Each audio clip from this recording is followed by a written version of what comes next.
بسم اللہ الرحمن الرحیم ایاک نعبد و ایاک نستعین۔ میں آج اپنی پارٹی سے بھی اپنی قوم سے جو 3 ایشوز کے اوپر بات کرنا چاہتا ہوں۔ سب سے پہلے کہ 3 دن ہو گئے، پنجاب کی حکومت بھی ہماری ہے، تحریک انصاف کی کولیشن گورنمنٹ ہے، کیو لیگ کی، لیکن اس کے باوجود ابھی تک ہم FIR رجسٹر نہیں کروا پائے۔ اور FIR کیوں نہیں رجسٹر کروا پائے؟ کیونکہ وہ کہتے ہیں جی پرائم منسٹر کے خلاف تو ٹھیک ہے ہم تیار ہیں، انٹیریئر منسٹر کے لیے بھی ہم تیار ہیں، لیکن وہ جو army officer major general Faisal ہے اس کی نہیں آپ FIR کٹوا سکتے۔ تو میں سب سے پہلے تو اپنی قوم سے اور اپنے لوگوں سے، اپنی سارے انصاف کے نظام سے جو جانتے ہیں پاکستان کا آئین کیا ہے، میرا تو سب سے بڑا سوال یہ ہے کہ کیا پاکستان میں کوئی ایسے لوگ ہیں جو قانون سے اوپر ہیں، کہ وہ یعنی اس ملک کا قانون کو اپلائی نہیں کرتا؟ کیا یہ ہمارے آئین کے اندر یہ اجازت دیتا ہے؟ اور یہ ایک ex prime minister of Pakistan کہہ رہا ہے کہ یہ 3 لوگ ملوث ہیں، اور تفتیش میں جب ہوگی تو پتہ چل جائے گا ہے یا نہیں ہے، لیکن یہ تو میرا رائٹ ہے، یہ میرا حق ہے کہ مجھے پتا تھا کون اس میں ملوث ہے، میں چاہتا ہوں ان کی انویسٹیگیشن ہو، میں ان کے اوپر FIR کٹوانا چاہتا ہوں۔ یہ کیسے ہو سکتا ہے کہ آگے سے ہماری اپنی پولیس، پولیس پنجاب گورنمنٹ کے نیچے، وہ کبھی کوئی وجہ دے دیتے ہیں، پھر سیدھے کئی کہتے ہیں جی اگر آپ نے کروانا تو ہمیں ہٹا کے کسی اور کو اس عہدے پہ بٹھائے جو کہ یہ FIR کاٹے۔ تو میرا سارا یہ جو حقیقی آزادی کا جو مارچ اور یہ جو 26 سال پہلے انصاف کی تحریک چلائی تھی، اس کا مقصد کیا ہے؟ باٹم لائن ایک ہے اس کی کہ کبھی معاشرہ نہ آزاد ہوتا ہے نہ خوشحال ہوتا ہے جدھر قانون کی حکمرانی نہیں ہوتی۔ اور قانون کی حکمرانی کا مطلب سارے لوگ قانون کے نیچے جو ہر مہذب معاشرے میں ہوتے ہیں۔ مجھے ایک بڑی حیرت ہوئی کہ DG ISPR نے سٹیٹمنٹ دی۔ سٹیٹمنٹ کیا دیتے ہیں وہ؟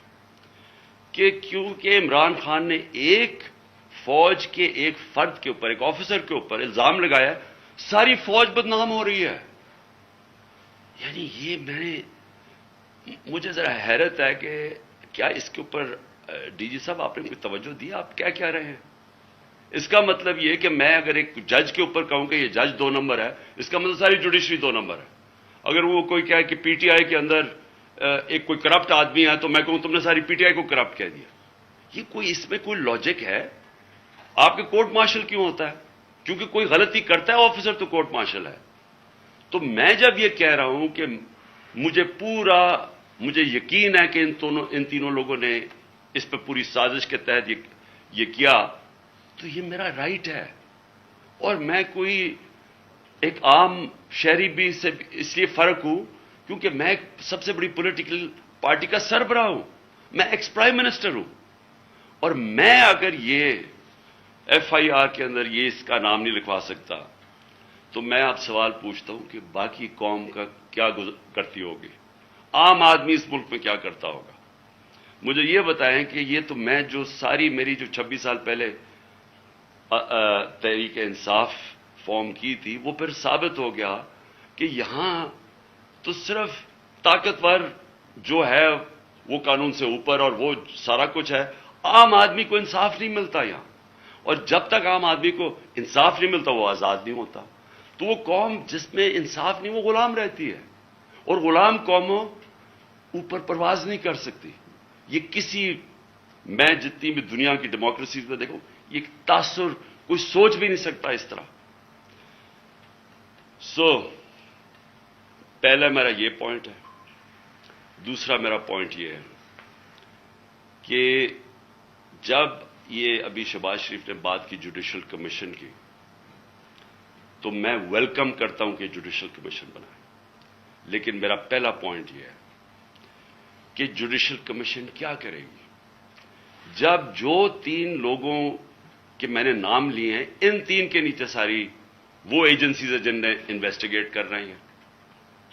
اب ہم کیسے ایک امپارشل، ایک صاف اور شفاف انویسٹیگیشن کروا سکتے ہیں جب ان کے سربراہ وہ بیٹھے ہوئے ہوں جن کے نیچے لوگوں نے انویسٹیگیٹ کرنا ہے؟ یہ ہو ہی نہیں سکتا. اس لیے میں نے یہ کہا تھا کہ یہ 3 ریزائن کریں تاکہ انویسٹیگیشن صحیح ہو سکے. ہو سکتا ہے میں غلط ہوں، لیکن مجھے ایک اس ملک کے اندر ایک صاف اور شفاف انویسٹیگیشن چاہیے. اور انویسٹیگیشن اس لیے کہ میں پہلے بھی یہ پورا اس کا ایک پیٹرن ہے. یہ نہیں کہ میں نے ایک دم اٹھا کے کہہ دیا کہ یہ جی یہ کہ فلانا اس میں انوالوڈ ہے. اس کا ایک پیٹرن ہے. پہلے ایک ویڈیو نکلتی ہے جس میں مجھے یہ بنایا جاتا ہے کہ میں کوئی مذہب کی توہین کر رہا ہوں. وہ کدھر سے نکلتی ہے وہ اس انویسٹیگیشن میں پتہ چلنا چاہیے. وہ کون نکالتا ہے؟ وہ پھر اس کو کون اٹھاتا ہے؟ ایک وہ جرنلسٹ اٹھاتا ہے جس کی افیلیشن ایک پارٹی سے ہے. یہ انویسٹیگیشن میں آئے گی. اس کے بعد کون پریس کانفرنس کرواتا ہے؟ مریم صفدر، مریم وہ اورنگزیب اور جاوید لطیف سے. اور وہ مجھے کہتے ہیں کہ میں نے مذہب کی توہین کی ہے اور وہ ویڈیو دکھاتے ہیں. اس کے اوپر ان کے اوپر ہم ایف آئی آر کٹواتے ہیں کیونکہ مجھے پتا چل گیا تھا کہ انہوں نے اب اس کو استعمال کر کے وہی سلمان تاثیر ٹائپ قتل کروانا ہے میرا. ان دونوں کے اوپر ہم پھر ایف آئی آر، ان تینوں کے اوپر ایف آئی آر بڑی مشکلوں سے کٹتی ہے. اس کے بعد میں پبلک میں جا کے جلسوں میں اور انٹرویوز میں بتاتا ہوں کہ ان کی سازش کیا ہے. انہوں نے کس طرح استعمال کرنا ہے یہ ایک دینی انتہا پسند، اور جی اس نے جنون میں آ کے مار دیا کیونکہ میں نے مذہب کی توہین کی. کوئی ایکشن نہیں لیا جاتا. اور پھر کیا ہوتا ہے جب میرے اوپر یہ واردات ہوتی ہے؟ آپ صرف اس کے بعد دیکھ لیں کہ اس کے بعد ہوتا کیا ہے.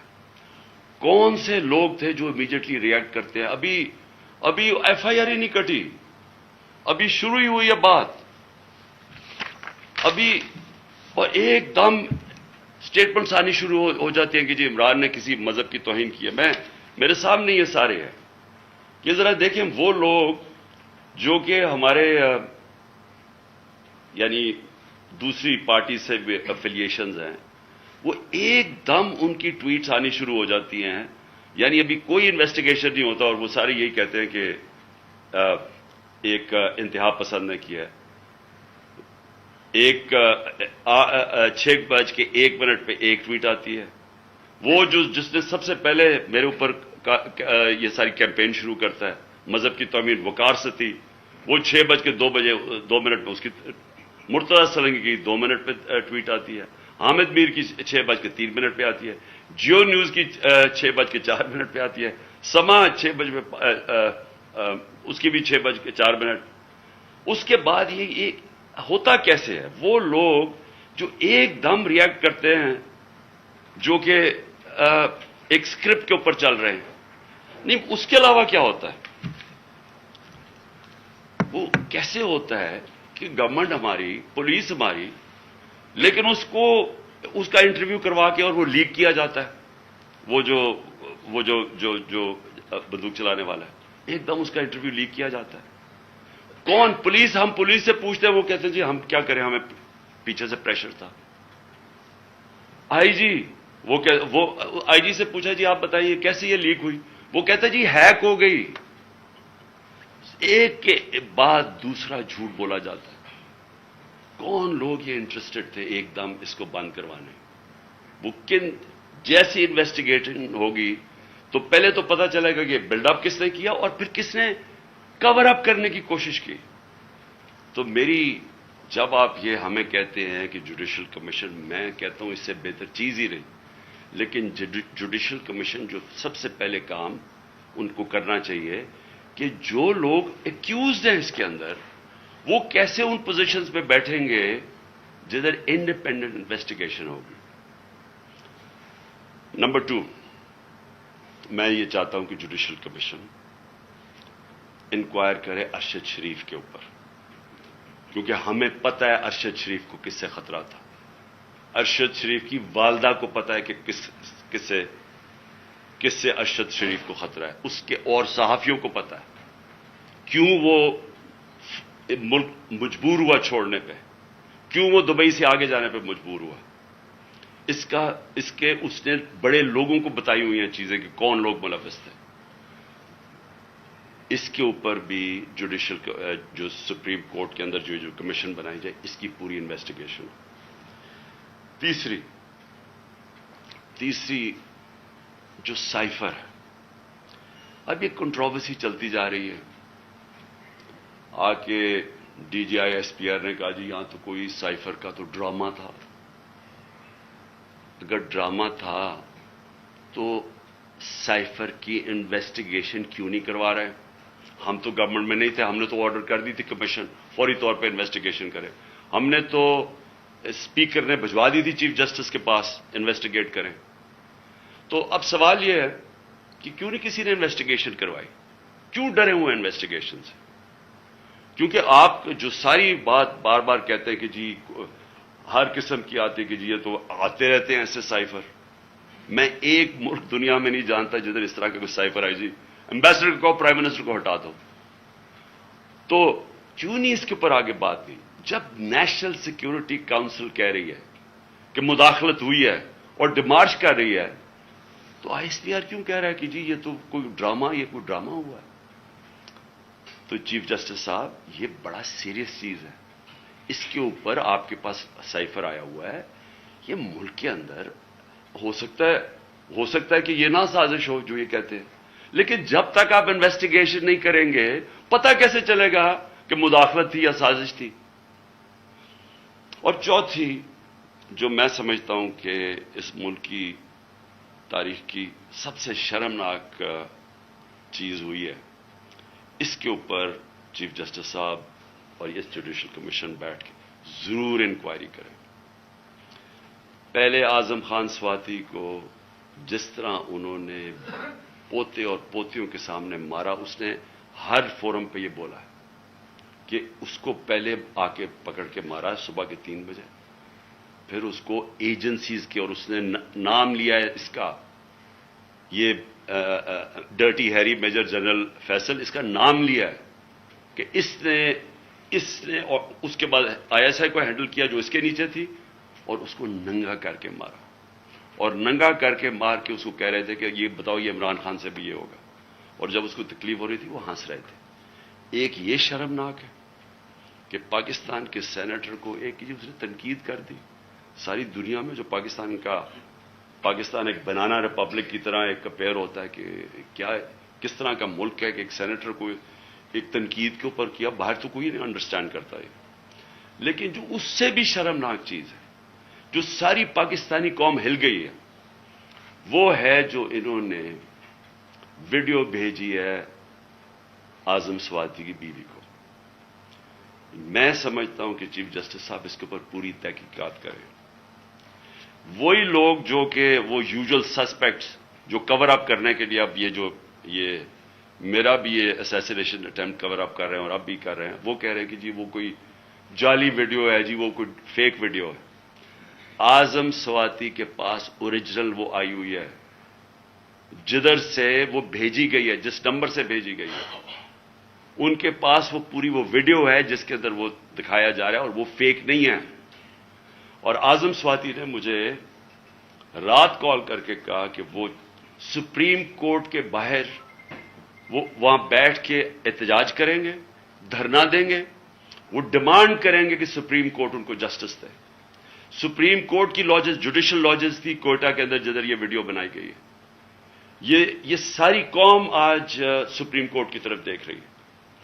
اعظم سواتی نے فیصلہ کیا کہ وہ وہاں باہر دھرنا دے گا، ہمارے سارے پی ٹی آئی کے سینیٹرز اس کے ساتھ بیٹھیں گے، وکلا کے آرگنائزیشنز کے لوگوں کو دعوت دی ہوئی ہے، وہ آپ آ کے وہاں بیٹھیں اور ڈیمانڈ کریں کہ یہ ملک ہمارا اگر یعنی کدھر گرتا جا رہا ہے، کہ اس انتہا کے اوپر پہنچ گئے ہیں لوگ بلیک میل کرنے کے لیے، کنٹرول کرنے کے لیے۔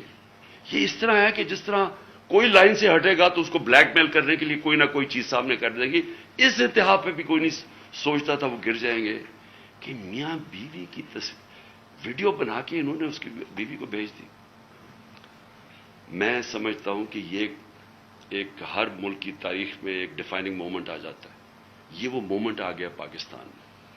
میری ریکویسٹ یہ ہے کہ سارا جو ہمارا جسٹس سسٹم ہے, جو ہمارا انصاف کا نظام ہے, اس کی پوری ایک کریڈیبلٹی ایٹ سٹیک ہے. اگر اس نے اپنی عزت کروانی ہے پاکستان میں تو اس کو اب کھڑا ہونا پڑے گا کمزور کے ساتھ. رول آف لا امپلیمنٹ کرنا پڑے گا. یہ نہیں ہو سکتا کہ ایک یہاں جو مرضی کر لیں, کہ ایک کوئی آفیسر بیٹھا ہوا آئی ایس آئی کا وہ اس طرح کی نیچ حرکتیں کرے اور اس کو ہاتھ بھی نہ کوئی اس کو کہے تو وہ آئی ایس پی آر کہہ دے کہ جی فوج کی توہین کر دی ہے. اس کو کچھ اور کچھ کہے تو جی ملک کی سیکورٹی کو کچھ ہو گیا, آپ کے اوپر جی سیڈیشن چارج لگ جائے گا, عمران خان کے اوپر غداری لگ جائے گی. جو مرضی لگانا لگائیں. میں یہ ڈیمانڈ کرتا ہوں کہ اس قوم کو جسٹس چاہیے. ہم غلام نہیں ہیں. ہمیں ایک آزاد قوم بنایا گیا تھا 1947 میں. ہمارے لیڈر قائد اعظم محمد علی جناح نے ہمیں آزاد کروایا تھا انگریز کی غلامی سے. تب انگریز اوپر ہوتا تھا قانون کے, ہم غلام ہوتے تھے. اب پاکستان تو آزاد ملک بنا ہوا ہے, ہمارا آئین ہمیں آزادی دیتا ہے. کیوں نہیں ہماری عدالتیں ہماری رائٹس کو, ہماری آزادی کو, ہماری ڈگنیٹی کو کیوں نہیں پروٹیکٹ کر رہی؟ اور یہ اگر اعظم سواتی سے جو یاد رکھیں, سینیٹر ہے پاکستان کا, ایک کامیاب بزنس مین جو کامیاب باہر پیسے کما کے پاکستان آیا ہوا ہے, اس سے یہ ہو رہا ہے. ایک prime minister, ex prime minister ایک ملک کا ایف آئی آر نہیں رجسٹر کروا سکتا کیونکہ جناب وہاں وہ طاقتور حلقے ہیں جو ان کو کوئی ملک کا قانون ہی نہیں ہاتھ لگا سکتا, وہ کوئی غلطی نہیں کر سکتے. اگر فوج کے اندر اس طرح کے لوگ ہیں اور ان کے اوپر آپ ایکشن لیتے ہیں, یہ فوج کی بہتری ہے. اگر آپ اپنے اداروں کے اندر کوئی بھی کرپٹ یا جرائم پیشہ لوگوں کو نکالتے ہیں, آپ کے ادارے مضبوط ہوتے ہیں. اکاؤنٹیبلٹی سے ساری دنیا جانتی ہے کہ جمہوریت کی کامیابی اس لیے ہے کہ جمہوریت میں اکاؤنٹیبلٹی ہے. جو ساری برطانیہ کی جمہوریت جو ہم نے اپنائی ہوئی ہے اس کی بنیاد تھی میگنا کارٹا میں. میگنا کارٹا کیا تھی کہ طاقتور کو بادشاہ کے اوپر بھی قانون لاگو کرو, نہیں تو وہ قانون کے اوپر تھا. تو وہ ساری سٹرگل جو ڈیموکریٹک سوسائٹیز کی ہوتی ہیں وہ رول آف لا کی ہوتی ہیں کہ قانون کے سامنے سب ایک برابر. یہاں بلیٹنٹ وائلیشنز ہو رہی ہیں کہ یہاں ایک ایسا کوئی کریٹ کر دیا خوف کا کہ لوگوں کے ذہنوں میں ڈال دیا ہے کہ جی یہ لوگ یہ تو بس ان کو تو کچھ کہیں نہ یہ جو مرضی کریں کر سکتے. پاکستانی فوج مضبوط ہوگی جب اس کے اندر اکاؤنٹیبلٹی ہوگی. پاکستان کی فوج کمزور نہیں ہوگی. وہ کمزور اس طرح ہو رہی ہے جب اس طرح کا آدمی حرکتیں کر رہا ہے. تو میری ریکویسٹ یہ ہے کہ یہ جوڈیشل کمیشن بنے اور یہ چیزیں جو میں نے ابھی 4 پوائنٹس کہے ٹیک اپ کریں. اور میرا لاسٹ پوائنٹ, ہم نے فیصلہ کیا ہے کہ ہماری جو مارچ ہے اب وہ شروع ہوگی.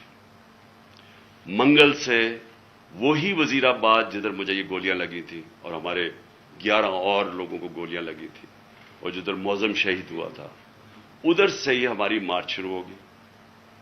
میں ہر روز مارچ سے خطاب کروں گا یہاں سے, اور ہماری مارچ اگلے 10 سے 14 دن تک, اس کے بیچ میں سپیڈ کے اوپر ڈپینڈ کرتا ہے, یہ پہنچے گی پنڈی. سارے پاکستان سے وہ لوگ اسی ٹائم پہ نکلیں گے کہ ایک ٹائم پہ جب بھی ہم پلان کریں گے 10 اور 14 دن کے بیچ میں پنڈی پہنچنا.